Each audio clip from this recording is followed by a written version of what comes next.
आप सबको धन्यवाद दूंगा। आपने समय निकाल करके आप लोग आए और हेरिटेज तो आप लोग बहुत सालों से सुनते आ रहे हैं और अब एक महत्वपूर्ण आप लोगों के सहयोग से ही कहूँगा कि हम एक महत्वपूर्ण स्थान पे पहुँचे। आप लोगों की जो पब्लिसिटी रही है उसकी वजह से हम इसी स्थान पे आज पहुँचे और आगे उम्मीद है कि आप लोगों का सहयोग हमें मिलता रहेगा। अभी शॉर्ट में मैं आपको ये बताऊं कि शेखावाटी का आप सभी जानते हैं कि इस वक्त सरकार जो है वो पूरा शेखावाटी पे कॉन्सेंट्रेट कर रही है और ये हमारे लिए बड़ी खुशी की बात है कि इतनी सरकारें आई चली गई, चाहे किसी भी पॉलिटिकल पार्टी की हो, पर उन्होंने कभी भी शेखावाटी का इतना ध्यान नहीं दिया। और अगर आज सरकार इसकी तरफ देख रही है तो ये हम लोगों का सबका फर्ज बनता है कि हम किसी भी प्रकार से अब हमारी बातें, पब्लिक की बातें, ग्रास रूट लेवल की बातें हम उठाएं और हम सरकार तक उसको पहुंचाएं, क्योंकि हमेशा ही ब्यूरोक्रेट्स के ऊपर या ब्यूरोक्रेसी के ऊपर ही विश्वास करके चले वो जरूरी नहीं है। वो इतनी बातें नहीं पहुंचा पाते हैं जितनी कि हम लोग सारे मिलकर के उसको आगे पहुंचा सकते हैं। ये शेखावाटी की जब बात चली तो आपको याद होगा हुकुम सिंह जी के जो शायद उसमें वीडियो में था, यही प्रोजेक्ट था जो हमने खिलौड़ में दिया कुमारी जी को दिया था और इसी में सारी प्रेस की जितनी भी आप लोगों की प्रेस में आई है वो सारी चीज़ें हमने उनको बताई थी कि देखिए क्या हाल है शेखावाटी। और मुझे अच्छा लग रहा है ये कहते हुए कि जो प्रपोजल हमने दिए थे, आप लोगों की मेहनत जो प्रेस में आती रहती है वो करीब करीब सरकार ने सुनी है और जो सरकार कानून लाना चाह रही है हेरिटेज का लॉ, वो आपके ही द्वारा जो यूट्यूब और अखबारों में जो न्यूज़ आई है उसको देखते हुए वो ड्राफ्टिंग आज हो रही है। तो ये बहुत अच्छी बात है। और ख़ास तौर से दूसरी बात ये है कि क्योंकि सेंट्रल गवर्नमेंट से लेकर के स्टेट तक अभी जो भी मिनिस्टर बैठे हैं, जो भी लोग पावर में हैं, वो सारे के सारे राजस्थान और शेखावाटी से जुड़े हुए। तो ऐसा मौका हमें बार बार नहीं मिल सकता, इसलिए हम लोग सभी प्रयास कर रहे हैं इसके लिए। और ये भी आपको बताऊं कि अभी 15 तारीख को सीएम साहब एक मीटिंग ले रहे हैं जयपुर में और उसमें वो सारे शेखावाटी से कनेक्टेड जो तीनों डिस्ट्रिक्ट हैं अपनी झुंझुनू, सीकर, चूरू, उनके कलेक्टरों से लिस्टें मंगाई जा रही हैं कि भाई कौन कौन लोग हैं, क्या क्या काम कर रहे हैं, क्या हो रहा है, और उनके ऑफिस से जिनको भी वो लिस्ट में चुनते हैं उन सब की 15 तारीख को 4 बजे जयपुर में मीटिंग रखी है, जिसमें ये सारे सुझाव उनके सामने भी दिए जाएंगे और उससे फिर जो कानून सरकार बना रही है मेरे ख्याल से हो सकता है कि उसमें भी वो ड्राफ्ट डिस्कस करें, पता नहीं, पर अगर होगा तो ग्रास रूट लेवल की बातें भी हम उसमें उनके सामने रख सकेंगे। पहले शेखावाटी एक चैप्टर था। सबसे पहले मैं आपको बताऊं, बहुत पहले देवी सिंह जी मंडावा के टाइम से जब मंडावा कासल बन रहा था उस वक्त शेखावाटी चैप्टर था, इसका झुंझुनू चैप्टर था, परंतु ज़्यादा काम नहीं हो सका। उसके बाद नवलगढ़ से अपने रमेश जहांगीर साहब भी थे, उन्होंने काफ़ी मेहनत की, काफ़ी इंटरेस्ट लिया, पर बीच में वो बाहर ज़्यादा रहने लगे तो इसलिए वो काम भी रुक गया। और इंटेक्ट ने फिर क्योंकि शेखावाटी का इंटरेस्ट था तो एक ही चैप्टर बना दिया था तीनों डिस्ट्रिक्ट, और उसमें हमें ऐसा लगा और सरकार को भी ऐसा लगा, डिपार्टमेंट में भी लोगों ने ऐसा कहा कि सारा कंसंट्रेशन सिर्फ एक ही गांव की तरफ जा रहा और उसमें रामगढ़ ज़्यादा इम्पोर्टेंट हो चुका था और सारा कंसंट्रेशन, कोई विजिट हो रही है तो रामगढ़ में विजिट हो रही है, कोई मीटिंग हो रही है तो रामगढ़ में हो रही है, तो इसलिए उन्होंने कहा कि नहीं, हमने भी उनको समझाया कि शेखावाटी बहुत बड़ा है, सारी जगह अलग अलग डिस्ट्रिक्ट का चैप्टर है। तो जो चेयरमैन है अशोक सिंह जी ठाकुर, जो चेयरमैन है ऑल इंडिया के, उन्होंने ये जो मीटिंग जो हो रही है उसमें अभी हमने आज हमारी मीटिंग इसीलिए रखी थी कि हम सब मेंबरों से जो ग्रास रूट लेवल को रिप्रेजेंट करते हैं उनसे सुझाव आए कि क्या क्या हो सकता है।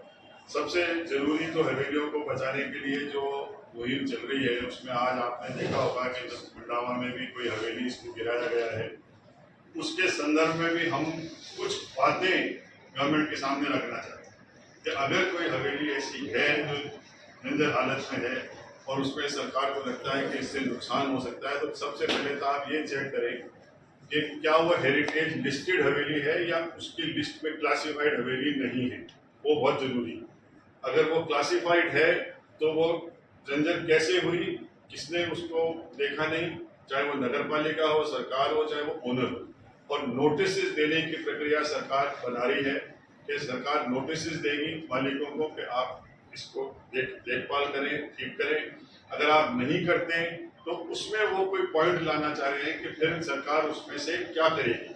अगर सरकार उसको टेक ओवर करती है तो किस तरीके से कर सकती है, क्या उसको मालिक ये कहता है कि मैं सरकार को दे रहा हूँ, उसमें कुछ कंडीशंस होंगी कि भाई मैं दे रहा हूँ पर इसमें सिर्फ म्यूजियम बन सकता है, कोई आर्ट सेंटर बन सकता है, कल्चरल सेंटर बन सकता है। तो ये सारी चीज़ें ये डिस्कशन में है।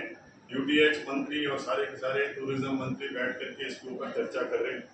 और खास तौर से हम अब ये भी कहना चाह रहे हैं कि जो आज हुआ है वो एक जरिया भू माफिया का बन जाए, इसलिए हम उस चीज को भी सामने कहना चाहते हैं। अगर कोई आदमी मालिकों से ये कह दे कि आप जवाब ही मत दो नोटिस का और ये हवेली को टूटने दो, और सरकार ने उसको तोड़ दिया और उसके बाद उसने वो जमीन बेच करके वहाँ कॉम्प्लेक्स बना दिया, तो सारी हमारी जो मेहनत है वो बेकार हो जाती है। तो उसके लिए भी कानून के अंदर कुछ आना चाहिए कि अगर वो हवेली टूटी है, लिस्टेड हो या नहीं हो, जो भी उस पर है, तो उस जमीन के ऊपर अगर रिकंस्ट्रक्शन होगा तो वो हेरिटेज लेवल का होगा। ये नहीं कि उसमें आप कोई कॉम्प्लेक्स बना के और मॉडर्न दुकानें बना। तो ये सारी चीज़ें हम उनके सामने रखेंगे। जो अभी बातें आई अंडरग्राउंड बिजली की वो रखेंगे, उसको भी हम बताएंगे बिजली बोर्ड के लिए भी। और वर्कशॉप्स चालू होनी चाहिए यहाँ पर लोगों को सिखाने के लिए। स्कूलों का एक कार्यक्रम है कि स्कूल के अंदर विरासत का सब्जेक्ट आना चाहिए। राजस्थान बोर्ड में खास तौर से जो अपने सरकार के हाथ में है उसमें विरासत का सब्जेक्ट आना चाहिए और वो सब्जेक्ट अपने स्कूलों में चालू होना चाहिए। तो इस प्रकार की सारी बातें हम सरकार के सामने रखेंगे। जो स्टेक होल्डर्स होते हैं, जो एक्चुअली इस हेरिटेज से जुड़े हुए होते हैं, सरकार तक उनका फर्ज बनता है कि वो मैसेज पहुंचाएं जो कि वो चेंज ला सके। जैसे कई सिटीज में HCC के नाम से हेरिटेज कंजर्वेशन कमेटी है, तो क्या होता है कई बार लॉस तो बन जाते हैं कि आप इन हवेलियों को तोड़ नहीं सकते, और उन लॉस को फॉलो कैसे किया जाए, तो ये सबसे ज़रूरी है। और मेरा मानना है कि एक तो जो लोग उससे जुड़े हुए हैं, हम जैसे लोग जो अपने होटल चला रहे हैं या म्यूजियम्स चला रहे हैं ऐसी जगह पे, और हमसे भी इम्पोर्टेंट आप लोग हैं जो प्रेस के हैं, इस चीज़ को हाईलाइट करें। और अगर कोई ऐसा काम हो रहा है, कितनी बार यहाँ पे कई एग्जाम्पल्स पूरे शेखावटी में है कि इतनी इम्पोर्टेंट लैंडमार्क हवेलियाँ हमारी आज नहीं है, जो कल शानदार हवेलियाँ थी आज नहीं है। तो हम इंटैक्ट का भी यही, हमारे चैप्टर का भी यही रोल रहेगा कि हम अपनी पूरी ताकत लगाएं, पूरा एक तरह से एक जरिया बने, और आप लोगों से जुड़ के, प्रेस के साथ जुड़ के हम ऐसा करें कि अपनी विरासत को, अपनी हेरिटेज को हम बचा पाए।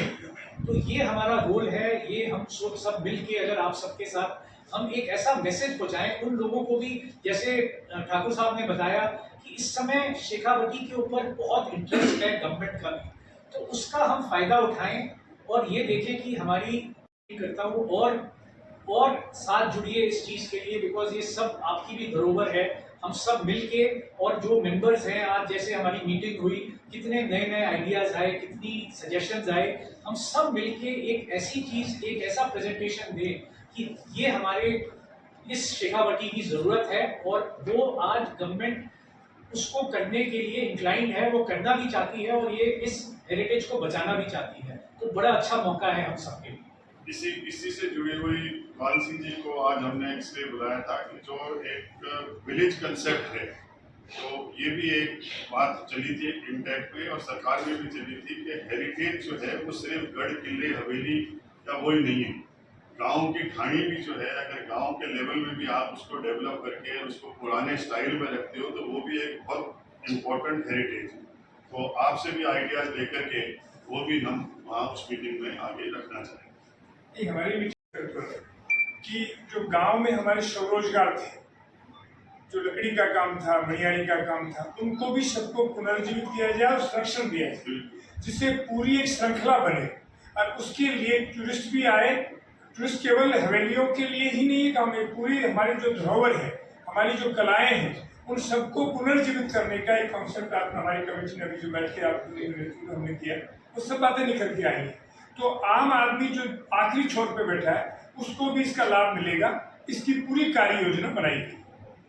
तो अभी हमने तय किया है, उनकी इच्छा थी कि मैं झुंझुनू में आऊँ और उनका हम नवलगढ़, मंडावा, आसपास के जितने भी हमारे गांव हैं उनका हम एक विजिट भी उस वक्त रखेंगे और वो खुद भी जब आएंगे तो वो इस चैप्टर का ऑफिशियल इनॉग्रेशन जैसे होता है अपनी भारतीय इंटेक की टीम को लेके आएंगे, अलग अलग डिपार्टमेंट के हेड को लेके आएंगे और वो करेंगे। तो वो हम नवरात्रों के टाइम उसको देखें। कि जो कमेटी यहाँ बनती है, आज तक क्या कानून था कि कलेक्टर साहब को एप्लीकेशन चले गया, वो पीडब्ल्यूडी को चले गया, पीडब्ल्यूडी ने कह दिया कि ये तो खराब हो गई है, वो टूट गई। पर उसमें इंटेक के मेंबर को बैठना जरूरी है क्योंकि हम पॉलिटिकली दबाव में नहीं आए। हम ना तो ब्यूरोक्रेट के दबाव में आएंगे, ना हम किसी पॉलिटिशियन के दबाव में आएंगे। अगर हम लोग ने उस पर देख लिया कि नहीं ये तो गलत जा रहा है, ये ऐसी हालत में नहीं है कि इसको तोड़ा जाए, तो हमारी रिपोर्ट जो है वो कलेक्टर को डिपार्टमेंट में जानी चाहिए। तो ये हमारा एक सुझाव है कि उन कमेटी में इंटेक के मेंबर को भी बिठाना जरूरी है। तो इंटेक निश्चित है, उसमें सुधार नहीं हो सकता है, लेकिन गवर्नमेंट एक ऐसा रूल्स निकाले कि उसमें फिर पुनर्स्थापना हो तो वो भी हेरिटेज टाइप की बने, तभी इन्होंने ये प्रस्ताव बहुत ही अच्छा सुझाव था। अगर ऐसा होने लग जाए तो हेरिटेज अपना पुनर्जीवित हो जाएगा। कई हवेली ऐसी भी हैं।